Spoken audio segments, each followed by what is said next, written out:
Hello everyone, welcome back to our channel. Night time 12:30 అవుతుంది. Morning మీరు లేచే టైంకి వీడియో పబ్లిష్ అవుతుంది. థంబ్నెయిల్ చూసి ఎవరు టెన్షన్ పడకండి. వీడియో మొత్తం చూసి మీకు ఏం అర్థమైంది, మీ ఒపీనియన్ ఏంటనేది కామెంట్ సెక్షన్లో కామెంట్ చేయండి. నేను చాలా వీడియోస్లో చెప్పాను, ఏదైనా అఫీషియల్ ఇన్ఫర్మేషన్ వస్తే మాత్రమే మీకు చెప్పడానికి నేను వీడియోస్ చేస్తాను అని. సో ఇప్పుడు వచ్చిన ఈ ఇన్ఫర్మేషన్ కూడా అఫీషియల్ ఇన్ఫర్మేషన్. మనం ప్రీవియస్ వీడియోలో మాట్లాడుకున్నాం, యూనియన్ ఎడ్యుకేషన్ మినిస్టర్ ఎవరైతే ఉన్నారో రీనీట్ కండక్ట్ చేసే అవకాశం ఉండదు అని చెప్పినప్పుడు చాలా మంది మెరిట్ స్టూడెంట్స్ హ్యాపీగా ఫీల్ అయ్యారు. సో రోజు రోజుకి నీట్ సమస్య అనేది కొంచెం ఎక్కువగా అవుతున్న కొద్దీ చాలా టెన్షన్స్ అనేవి పెరుగుతూ పోతున్నాయి.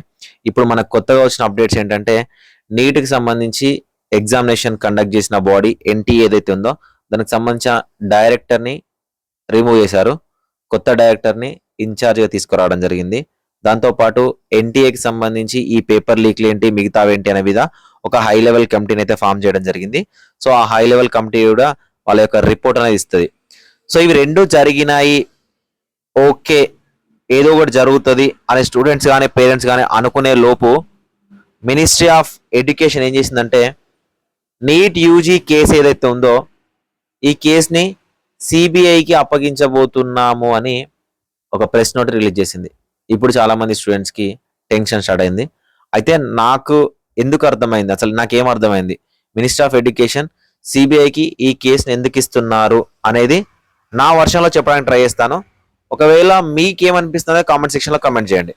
సో ఫ్రెండ్స్, మనకు వచ్చేసరికి ministry of education enters the matter of alleged irregularities in NEET UG examination 2024 to CBI comprehensive investigation.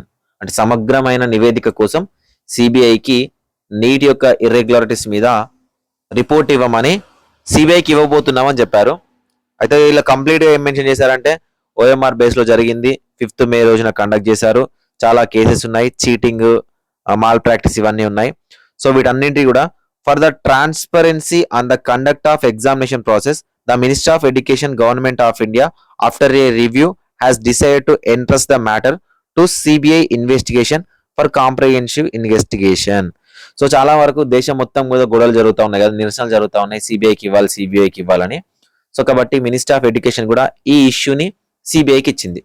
CBI అనే పేరు వినగానే చాలా మంది రీనీట్ ఉంటుందా, మేబీ ఉంటుందేమో అని భయపడతా ఉన్నారు.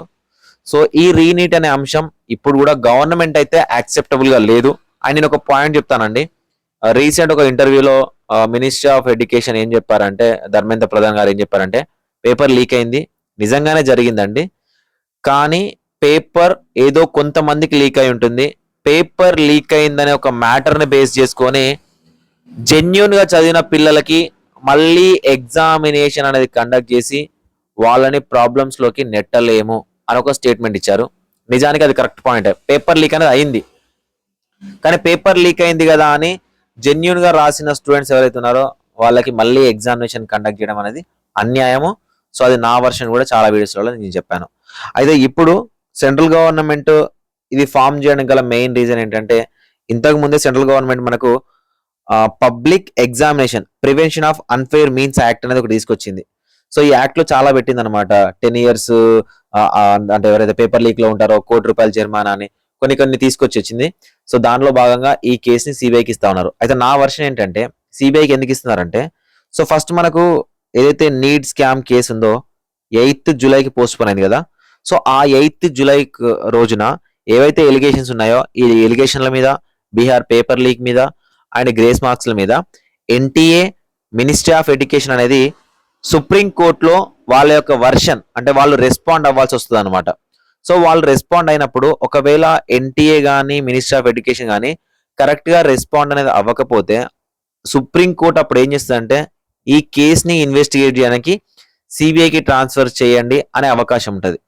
సో అంత దూరం వెళ్లకుండా ముందుగానే మినిస్ట్రీ ఆఫ్ ఎడ్యుకేషన్ ఈ కేసుని సిబిఐకి ట్రాన్స్ఫర్ చేసి, సో జూలై 8 లోపు ఇన్వెస్టిగేషన్ చేసి సిబిఐ రిపోర్ట్ని, దాంతోపాటు ఏదైతే ఎన్టీఏ మీద కమిటీ వేశారో ఎన్టీఏ మీద వేసిన కమిటీ రిపోర్ట్ని, అదేవిధంగా గ్రేస్ మార్క్స్ మీద ఏదైతే కమిటీ వేశారో గ్రేస్ మార్క్స్ రిపోర్ట్ని, అండ్ వాళ్ళకి ఎవరికైతే ఎగ్జామినేషన్ కండక్ట్ చేస్తున్నారో ఆ ఎగ్జామినేషన్ రిపోర్ట్ అన్నింటినీ కూడా పర్ఫెక్ట్ డాటాతోని సుప్రీం కోర్టు ముందట జూలై 8 రోజున పెట్టబోతుంది అనేది నా ఒపీనియన్. సో ఆ జూలై 8కి సుప్రీంకోర్టు ఒకవేళ కరెక్ట్ రిప్లై, సుప్రీంకోర్టుకి ఎన్టీఏ కరెక్ట్ రిప్లై ఇవ్వకపోతే అప్పుడు సిబిఐ ఇన్వెస్టిగేషన్ అని ఈ కేసు ఇంకా ప్రొలాంగ్ చేయడం కన్నా ముందుగానే సిబిఐ ఇన్వెస్టిగేషన్కి ఇచ్చి నిజానికి ఎంత మొత్తంలో ఫ్రాడింగ్ జరిగింది, ఎంత మొత్తంలో పేపర్ లీక్ అయింది, సో మాస్ పేపర్ లీక్ అయిందా లేదా, సిబిఐ ఇన్వెస్టిగేషన్ ఎంత దూరం చేసింది, దీంట్లో ఎంతమంది ఇన్వాల్వ్ అయ్యారు, మేబీ ఎన్టీఏ వాళ్ళు ఇన్వాల్వ్ అయ్యారా, మినిస్టర్స్ ఇన్వాల్వ్ అయ్యారా, లేకపోతే హై ప్రొఫైల్ ఉన్న వాళ్ళు ఇన్వాల్వ్ అయ్యారా, ఎంతమంది స్టూడెంట్స్ ఇన్వాల్వ్ అయ్యారు. సో ఈ కంప్లీట్ డీటెయిల్డ్ రిపోర్ట్ అనేది జూలై 8 రోజున ప్రొడ్యూస్ చేస్తారేమో, దానికోసమే కేసుని సిబిఐకి ట్రాన్స్ఫర్ చేయబోతున్నారు అని నా ఒపీనియన్ అనమాట. సో కాబట్టి 100%లో 95%, 99% కూడా రీనీట్ అనేది కండక్ట్ చేయడం అసంభవం. కానీ జూలై 8 రోజున ఏం జరుగుతుంది అనేది వెయిట్ చేసి చూద్దాం. అండ్ ఇప్పటి వరకు కూడా సుప్రీంకోర్టులో జరిగే ప్రతి కేసు మీద కూడా ఏదైతే కౌన్సిలింగ్ ఆపాలని కేసు వేశారో ఆ కేసులకు సంబంధించి సుప్రీంకోర్టు కౌన్సిలింగ్ ఆపాలి అనే దానికి మాత్రం ఎక్కడా పాజిటివ్ రెస్పాన్స్ అయితే లేదు. ఆపము అని డైరెక్ట్ చెప్పేస్తా ఉన్నారు.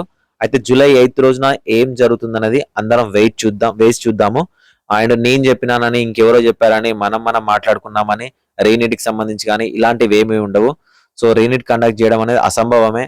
సో అది కండక్ట్ చేస్తారా లేదా, కౌన్సిలింగ్ కండక్ట్ చేస్తారా, లేకపోతే సిబిఐ డీటెయిల్ రిపోర్ట్ ఏమి ఇస్తుంది. అండ్ సెంటర్ అయితే రీనీట్కి అయితే అనుకూలంగా లేదు.